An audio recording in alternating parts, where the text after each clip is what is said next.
C'est une célébration teintée de deuil, de tristesse et d'inquiétude pour l'avenir. Une fête de l'Aïd en pleine guerre. Ici à Port-Soudan, les fidèles tentent malgré tout de faire bonne figure et espèrent des jours meilleurs. En cette occasion religieuse de l'Aïd al-Adha, nous souhaitons au peuple soudanais de connaître la paix et la sécurité l'année prochaine. Je souhaite un joyeux Aïd à tous. J'espère que Dieu apportera la paix et la sécurité à notre pays, qu'il mettra fin à la guerre pour que les gens puissent rentrer chez eux en toute sécurité. Prières aussi au Nigeria, qui compte le plus grand nombre de musulmans sur le continent. Dans cette mosquée de Lagos, l'ambiance est aussi morose en cette journée de fête. La crise économique empêche de nombreuses familles de célébrer l'Aïd comme avant. Dans le nord où j'ai vécu un temps, certaines familles tuaient 2 béliers, un pour elles-mêmes et un pour l'Oumma, la communauté. Mais aujourd'hui, j'ai appelé mes amis et ils m'ont dit qu'ils n'en tuaient qu'un seul à cause du coût élevé de la vie.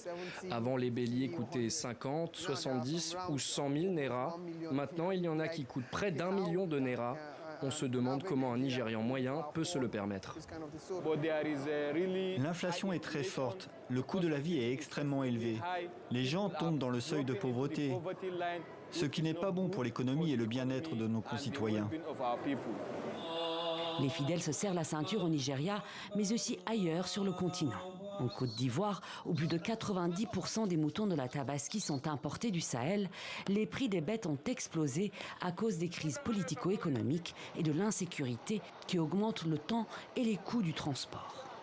Même chose en Tunisie, où les prix ont augmenté de 25% du fait de la sécheresse et de la hausse des prix du fourrage. Une catastrophe pour les bergers, les fermiers et leurs clients. Il n'y a plus de joie dans l'Aïd. Le citoyen est pauvre. Dieu seul connaît sa condition. Le citoyen ne peut plus fêter l'Aïd. Il ne peut plus acheter un mouton pour faire plaisir à ses enfants. La vie est devenue très difficile. Les fermiers souffrent et les gens aussi. Malgré les crises politiques et économiques, des millions de musulmans fêtent l'Aïd ou la Tabaski, la fête du mouton, comme on dit sur le continent.